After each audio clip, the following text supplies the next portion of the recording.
आज बताऊंगी मास और वेट में डिफरेंस। मास किसे कहते हैं? It is the measure of its inertia. ठीक है, मास किसे कहते हैं एग्जैक्टली?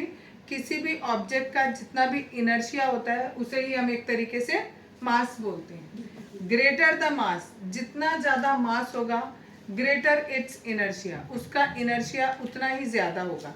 इनर्शिया होता क्या है? इनर्शिया एक ऐसी चीज होती है जो किसी ऑब्जेक्ट को उसकी पोजीशन में रहने के लिए फोर्स करती है। सपोज करो अगर कोई ऑब्जेक्ट रुकी हुई है तो वो तब तक रुकी रहेगी जब तक उस पर बाहर से कोई फोर्स नहीं लगेगा। तो ये जो उसका अपनी स्थिति में रहने की जो उसकी कंडीशन है उसको हम इनर्शिया कहते हैं। ठीक है, खाली रुकी हुई है तभी के लिए नहीं, अगर कोई ऑब्जेक्ट चल रही है तो वो तब तक चलती रहेगी जब तक उस पर बाहर से कोई फोर्स नहीं लगेगा। इसे हम क्या कहते हैं? मोशन ऑफ इनर्शिया कहते हैं। तो हमारा जो मास है वो किससे रिलेटेड होता है? इनर्शिया से रिलेटेड होता है। जितना ज्यादा मास होगा उतना ज्यादा इनर्शिया होगा। Mass remain same whether the object is on earth और मून और इवन इन आउटर स्पेस। किसी भी ऑब्जेक्ट का जो भी मास होता है वो फिक्स होता है, वो चेंज नहीं होता है बार बार। अगर मून पे चले जाओगे तो भी मास उतना ही रहेगा, अर्थ पे रहोगे तो भी उतना ही रहेगा, इवन कहीं पर भी आप चले जाओगे आउटर स्पेस में तो भी मास हमारा सेम रहेगा। इसकी यूनिट केजी होती है, किलोग्राम। वेट क्या होता है? It is the force with which it is attracted towards the earth. ये आपकी एक ऑब्जेक्ट है, ये ऑब्जेक्ट जिस फोर्स से अर्थ के सेंटर की ओर अट्रैक्ट हो रही है उस फोर्स को हम वेट कहते हैं। मैंने आपको बताया था जब कोई पत्थर आप ऊपर फेंकते हो और जब वो वापस फेंकने के बाद नीचे आता है तो जब नीचे फ्री फॉल कर रहा होता है उस पर कौन सा फोर्स लगता है? ग्रेविटी लगती है। ठीक है, अगर इस ऑब्जेक्ट का मास m है और इस पर ग्रेविटी लग रही है स्मॉल g, यानी m इंटू जी हो गया। ठीक, m इंटू जी को हम क्या बोलेंगे? फोर्स बोलेंगे। क्यों बोलेंगे? फोर्स इक्वल्स टू होता है m इंटू ए। जब हमारी ऑब्जेक्ट फ्री फॉल करती है तो हम a की जगह क्या लिख देते हैं? g लिख देते हैं, और इसी को हम क्या कहते हैं? वेट कहते हैं। तो वेट W बराबर हमारा क्या होता है? Mass into gravity. मास हमारा सिंगल ये मास था और ग्रेविटी वो वेट में हमने क्या किया? ग्रेविटी का मल्टीप्लिकेशन कर दिया। तो वेट इक्वल्स टू हो गया मास इंटू ग्रेविटी। इसकी ऐसा यूनिट क्या होगी? किलोग्राम मीटर पर सेकेंड स्क्वायर या फिर न्यूटन। कहाँ से आई ये यूनिट? अभी बताया, F is equals to m into g. Mass की यूनिट होती है किलोग्राम, जो कि मैंने यहाँ पर भी लिखी है। जी ग्रेविटी की यूनिट होती है मीटर पर सेकेंड स्क्वायर। ठीक है, तो हम यहाँ पर जो वेट है उसकी यूनिट किलोग्राम मीटर पर सेकेंड स्क्वायर भी लिख सकते हैं, और क्योंकि ये जो वेट है वो फोर्स के इक्वल है और फोर्स की यूनिट क्या होती है? न्यूटन होती है, इसलिए हम इसकी यूनिट न्यूटन भी बोल सकते हैं। ये दोनों इसकी यूनिट हो सकती है। दोनों में फर्क क्या है? ये डिफरेंस इनका बीच में बहुत पूछा जाता है। What is the difference between mass and weight? Weight में आपका जो वेट होता है किसी भी ऑब्जेक्ट का, मून पे अलग होगा, अर्थ पर अलग होगा। ये यहाँ पर प्रूफ करके आगे दिखाया है कि ये कैसे अलग है। देखो, माना कि एक ऑब्जेक्ट है, उसका मास है स्मॉल m। ठीक, अगर और जो ये यहाँ दिया है let its weight on moon, और उसी ऑब्जेक्ट का जो वेट है वो मून पे हो जाता है Wm। ठीक, यहाँ पर आप मानो ये दैट इज अर्थ और दैट इज मून। अर्थ का रेडियस RE, मून का रेडियस RM। मून का जो मास है वो हमने माना mm, और यहाँ पर अर्थ का मास ME माना। ठीक, अब ये ऑब्जेक्ट जो है वो अगर अर्थ पर है तो भी उनके बीच में एक क्या लगेगा? यूनिवर्सल लॉ ऑफ ग्रेविटेशन के अकॉर्डिंग एक फोर्स लगेगा, और वो W किसके बराबर होगा? G m अपॉन RM का होल स्क्वायर। ये mm क्या है? मास ऑफ मून, और ये m क्या है? Mass of object. बताया था ना, दो ऑब्जेक्ट होती है, एक दूसरे के बीच में फोर्स लगता है, और अपॉन में क्या लिखा?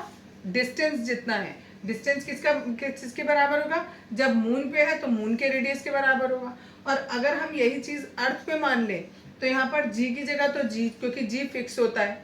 यहाँ हमने मून का मास लिया था तो यहाँ हमने अर्थ का मास ले लिया।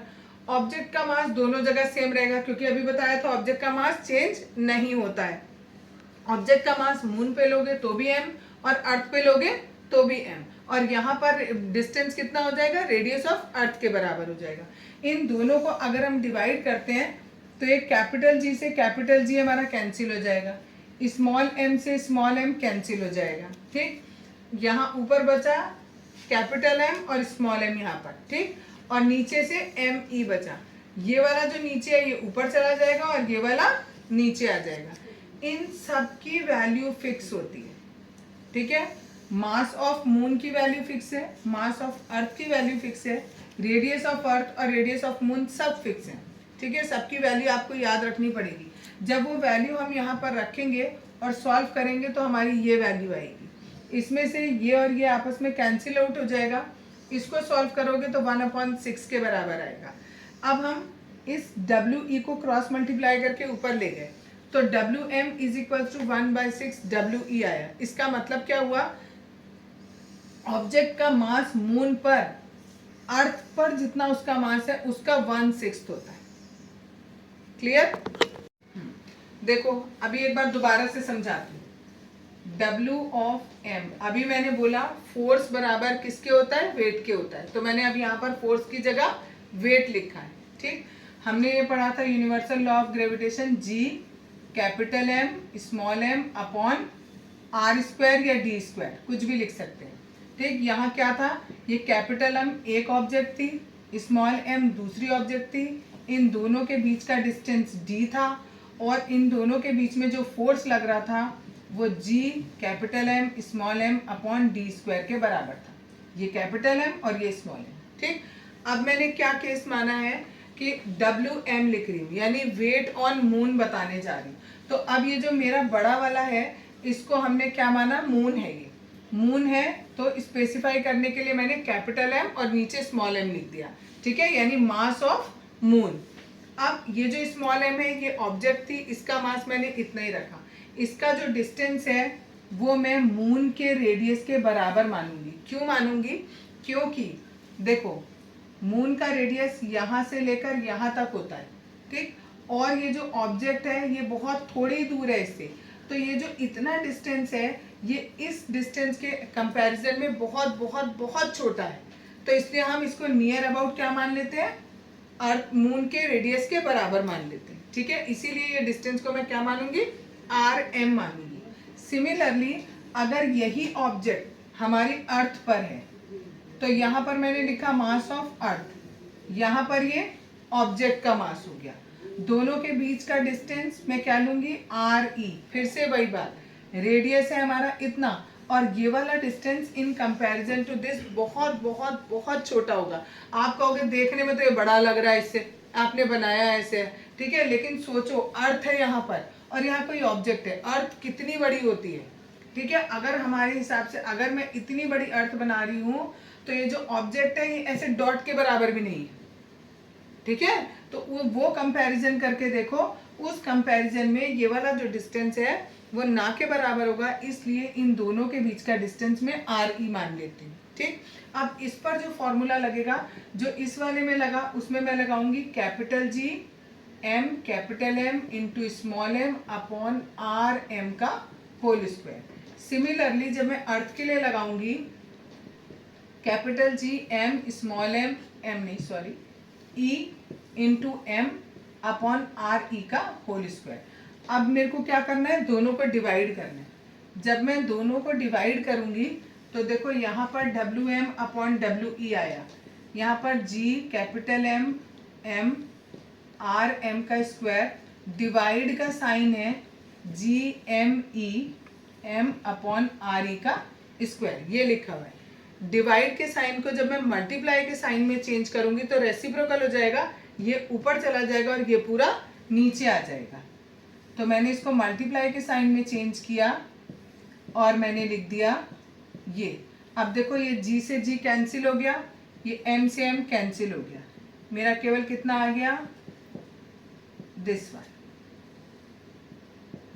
ये मेरी वैल्यू आ गई। इन सब की वैल्यू फिक्स है, mass of moon, earth of वो mass of earth, radius of earth, radius of moon, सबकी वैल्यू फिक्स होती है, याद होनी चाहिए आपको, वो याद रखोगे और वो वैल्यूज इसमें पुट करोगे। जब पुट करोगे सॉल्व करोगे तो ये पूरा सॉल्व करके 1/6 आएगा।